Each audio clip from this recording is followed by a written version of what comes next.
लाल बहादुर शास्त्री जी का जन्म 2 अक्टूबर 1904 को उत्तर प्रदेश के मुगलसराय जिले में हुआ था।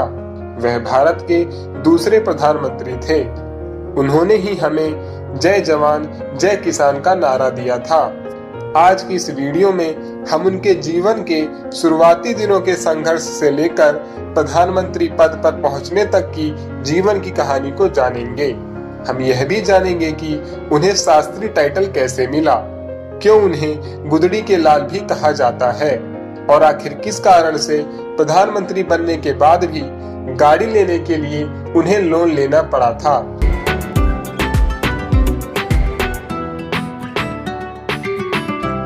शास्त्री जी के जन्म के कुछ समय बाद ही उनके पिता की मृत्यु हो गई थी, जिसके बाद उन्होंने ननिहाल में रहते हुए अपनी प्राथमिक शिक्षा ग्रहण की और आगे की शिक्षा हरिश्चंद्र हाई स्कूल से पूरी की।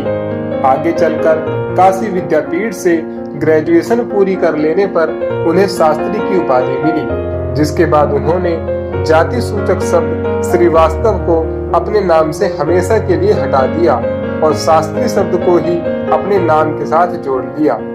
1921 में वे गांधी जी के असहयोग आंदोलन में भी जुड़े। इस समय उनकी आयु केवल 16 वर्ष की थी। 1928 में ललिता शास्त्री जी के साथ उनका विवाह भी हुआ। 9 जून 1964 को शास्त्री जी भारत के दूसरे प्रधानमंत्री बने। इससे पहले वे गृह मंत्री और रेल मंत्री भी रह चुके थे।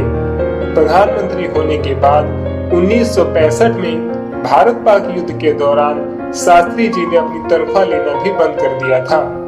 जब देश में अन्न की कमी होने लगी तो इस खाद्य संकट से निपटने के लिए शास्त्री जी ने देशवासियों से हफ्ते में 1 दिन उपवास रखने की और साथ ही साथ खाली पड़ी जमीन पर सब्जियां व अनाज उगाने की अपील की। प्रेरणा के लिए शास्त्री जी खुद भी उपवास रखते थे और खेती भी किया करते थे। सैनिकों और किसानों का मनोबल बढ़ाने के लिए उन्होंने जय जवान जय किसान का नारा भी दिया।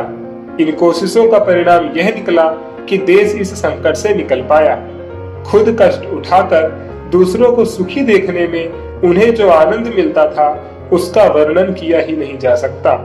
उनकी ईमानदारी और सादगीपूर्ण जीवन के अनेक किस्से हैं। जैसे एक बार लाल बहादुर शास्त्री जी के बड़े बेटे सुनील शास्त्री जी किसी निजी काम से उनकी सरकारी गाड़ी को बाहर ले गए और वापस लौटकर चुपचाप गाड़ी वहीं खड़ी कर दी। जब इसके बारे में शास्त्री जी को पता चला तो उन्होंने अपनी पत्नी को बुलाकर कहा कि जितने किलोमीटर गाड़ी निजी उपयोग के लिए चली है उसका खर्च किलोमीटर के हिसाब से सरकारी खाते में जमा करवा दो। आगे चलकर घर वालों के कहने पर जब शास्त्री जी ने अपनी गाड़ी खरीदने का सोचा तो आम लोगों की तरह बैंक से 5,000 रुपए का लोन भी लिया, क्योंकि फिएट गाड़ी की कीमत 12,000 रुपए थी और उनके पास केवल 7,000 रुपए ही थे, जिसकी ईएमआई उनकी पत्नी शास्त्री जी की मृत्यु के 4 साल बाद तक देती रही। उनकी सादगी का ऐसा ही एक और किस्सा है। प्रधानमंत्री बनने के बाद शास्त्री जी बेटे का रिपोर्ट कार्ड लेने खुद स्कूल चले गए थे, जिस पर सब हैरान हो गए। टीचर ने कहा कि उन्हें खुद आने की क्या जरूरत थी, किसी और को भेज देते।